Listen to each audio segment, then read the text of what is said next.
Olá, pessoal! Vamos continuar então aqui o nosso estudo sobre matemática financeira, né? E agora nós vamos falar então sobre juro composto, tá, pessoal? Vamos então tentar entender como é que funciona essa ideia do juro composto. Pessoal, o juro composto, tá? É um regime de capitalização que difere um pouquinho, obviamente, do juro simples, tá, pessoal? Mas nós vamos ter aqui basicamente os mesmos elementos, tá? Lá no juro simples, tá? Nós vamos ter aqui o M, que significa montante, o C continua sendo capital, o I continua sendo taxa de juros e o nosso T que continua sendo prazo, né? O tempo ou prazo, beleza? Bom, o que eu quero chamar a atenção aqui inicialmente é para a gente comparar essa regrinha, que é referente a juro composto, com a regrinha do nosso juros simples, tá, pessoal? Olha só, pessoal, lá no juros simples, qual era a regra matemática para o montante? Montante é igual a capital vezes 1 mais o I vezes o T, correto? Pessoal, o que eu quero que vocês observem aqui? Observe que no juro composto, o nosso T ele está fora do parêntese e ele está no expoente, tá vendo? Beleza, está no expoente.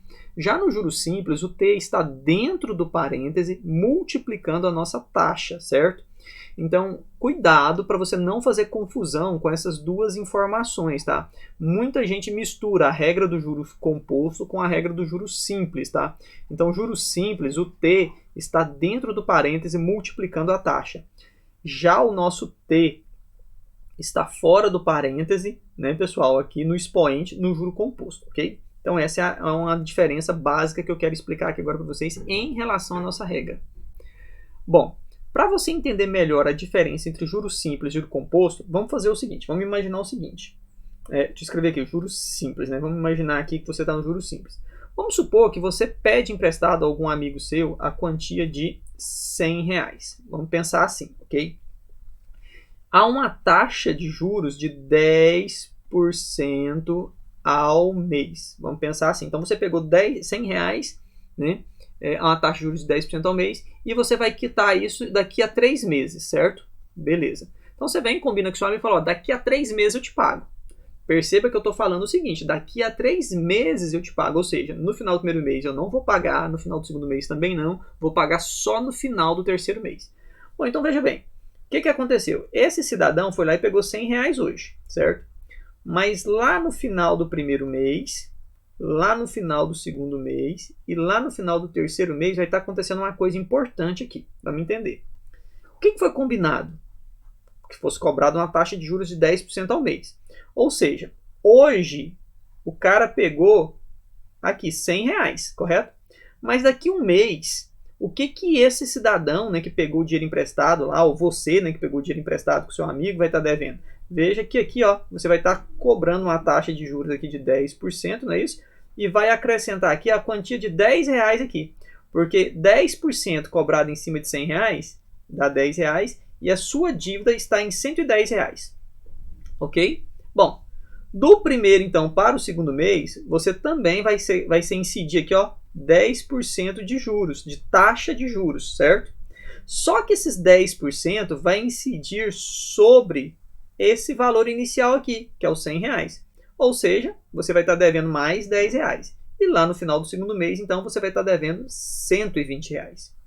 Do segundo para o terceiro mês, também vai estar incidindo a taxa de juros de 10%, que é o que vocês combinaram.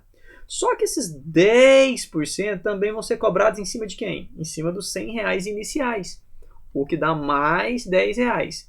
E no final do terceiro mês, a sua dívida é de R$130.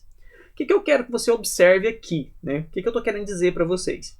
Vocês estão observando que a taxa de juros aqui, tanto no primeiro, quanto no segundo, quanto no terceiro mês, ela incidiu em cima desse valor inicial aqui, ó, em cima dos R$100 iniciais? Beleza, então presta atenção nisso. Agora, então, vamos então para o juro composto, né? Vamos ver o que está acontecendo no juro composto. Vamos supor que aqui no juro composto, você também pegue R$100 emprestados com um amigo seu, certo? Vamos supor também que há uma taxa de 10% ao mês. E supõe-se que você tenha combinado com esse seu amigo que você também vai pagar ao final de 3 meses, né? Mesma condição. Vocês estão observando que é a mesma condição? Só que aqui é juro simples e aqui é juro composto, tá ok, galera? Mesma ideia, tá? Vamos ver o que vai acontecer agora? Bom, então, hoje, né, pessoal? Hoje hoje você pegou R$100, ok? Hoje. Aí vai acontecer uma coisinha aqui no final do primeiro mês, uma coisinha aqui no final do segundo mês, uma coisinha aqui no final do terceiro mês. Vamos entender o que está acontecendo aqui então. Bom, pessoal, do dia de hoje que você pegou o dinheiro emprestado para o primeiro mês, vai estar incidindo então uma taxa de juros de 10% ao mês, certo? Aqui você vai estar devendo então mais R$10. No final do primeiro mês você vai estar devendo mais R$10 lá para o seu amigo. Ou seja, você vai estar devendo a quantia de R$110, ok? Tá. Do primeiro para o segundo mês, obviamente também vai incidir 10% de taxa de juros. Agora com um detalhe, pessoal, olha só agora, galera. Onde é que vai incidir essa taxa de juros? Percebam que esses 10% aqui, ó, eles incidiram nos R$100, correto? Só que aqui no segundo mês agora, esses 10% aqui, galera, ó, eles vão incidir em cima de quem?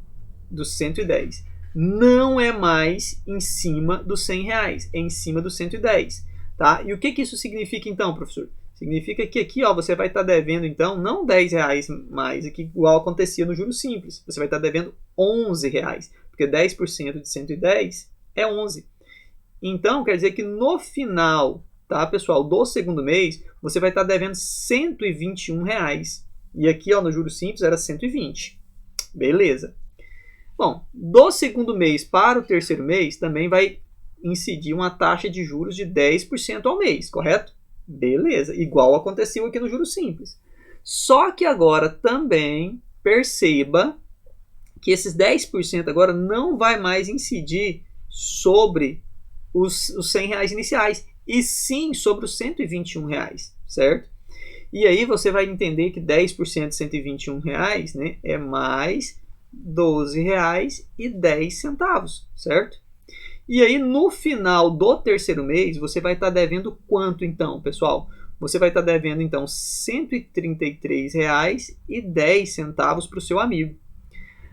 Esta é a diferença básica entre o juros simples e o juro composto. No juros simples, tá, pessoal? O que acontece no juros simples? A taxa sempre vai incidir em cima do valor inicial. Não interessa quantos meses você tem, se é 1, se é 2, se é 3, se é 4, você sempre vai calcular a taxa de juros em cima desse valor inicial.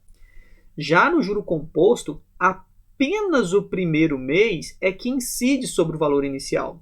O segundo mês já vai incidir sobre o valor imediatamente anterior, que é esse. Tá, pessoal? Aí, já no terceiro mês, tá, pessoal? Aqui, né, o segundo mês incidiu bem aqui, certo? Já o terceiro mês vai incidir sobre quem? Imediatamente sobre o valor anterior, que é esse. Então, se eu tiver aqui um quarto mês, onde é que eu vou estar incidindo a minha taxa de juros? Em relação a esse carinha aqui, ó, que é o meu valor imediatamente anterior.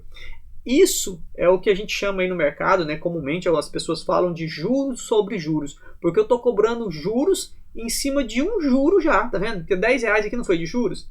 Então eu cobrei aqui, ó, estou cobrando 10% em cima dos R$100, que é o capital, e estou cobrando 10% também em cima desses R$10 aqui, ó, que são juros, ok? Aqui no segundo mês, eu estou cobrando 10% em cima dos R$100, mas também estou cobrando 10% em cima dos R$11. No terceiro mês, eu estou cobrando 10% dos 100 e também estou cobrando 10% em cima dos R$12,10. Então é isso que nós chamamos de juros sobre juros. E essa é a diferença básica entre o juro simples e o juro composto. No mais, galera, por hora, o que a gente precisa memorizar? A gente precisa memorizar apenas essa regra, tá? E não fazer confusão com a regrinha do juros simples. Beleza, pessoal? Bom, galera, uma outra coisa importante também que a gente tem que analisar, o comparativo entre o juro simples e o juro composto, é o gráfico que representa essas duas modalidades de capitalização. Pessoal, no juros simples, tá, pessoal? Se eu for pensar no juros simples numa forma de função, né, que foi aquela ideia que a gente acabou de comentar aqui agora, que o valor é cobrado sempre em cima do valor inicial, e vocês podem perceber que neste caso aqui, né, o valor do juro vai ser sempre o mesmo, tá, pessoal? Em cada mês, não interessa quantos meses nós temos, vocês vão observar que todo mês o valor do juro vai ser sempre o mesmo. Isso mostra um crescimento linear para a gente. Daí, se eu for transportar essa ideia aqui para o juros simples, tá, pessoal? Se eu for chegar aqui e for transformar isso aqui, ó, numa função, o juros simples, tá, pessoal? Então, ele vai ser uma função do primeiro grau. Ele vai ter algo parecido com isso, um crescimento totalmente linear, tá, pessoal? Onde aqui no primeiro mês você tem R$10, aqui no segundo mês, tá, pessoal? Aqui no segundo mês, tá, pessoal? Você vai ter aqui outros R$10, aí vai passar para 20, né? Nesse caso aqui já seria 20. No terceiro mês, você vai ter aqui também mais R$10, que vai dar R$30. E percebe que esse aqui é um crescimento linear. Ou seja, esta função aqui, ó, é uma f de x, tá, pessoal? Só que ela é uma f de x do primeiro grau, ok? Bom, pessoal, se fosse no juro composto, professor, como é que seria então a ideia do juro composto, tá, pessoal? Como é que seria aqui? Opa, não é JS, é JC. Como é que seria a ideia do juro composto? Já no juro composto, tá, pessoal? Se eu fosse explorar a ideia de função aqui, tá? Opa, tá difícil aqui. Se eu fosse explorar a ideia do juro composto aqui, pessoal, olha. O juro composto, vocês podem perceber então, ó, que no primeiro mês deu 10 de juros, no segundo mês deu 11, no terceiro mês deu R$12,10. Vocês podem perceber que agora não há um crescimento linear, mas sim um crescimento variável do valor dos juros.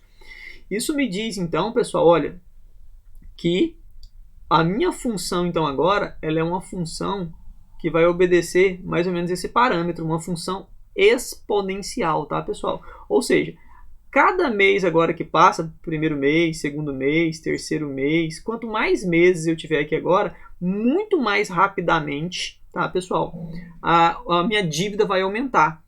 Quer dizer que no juros simples, os meus juros, né, a minha dívida ela vai crescendo, óbvio, mas ela vai crescendo muito mais lentamente do que o meu juro composto.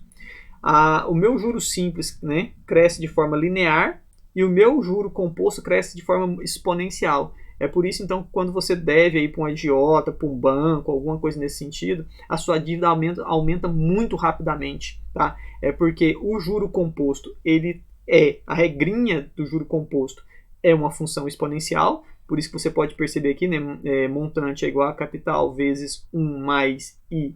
Olha só a variável onde ela tá no expoente, então isso aqui é uma função exponencial.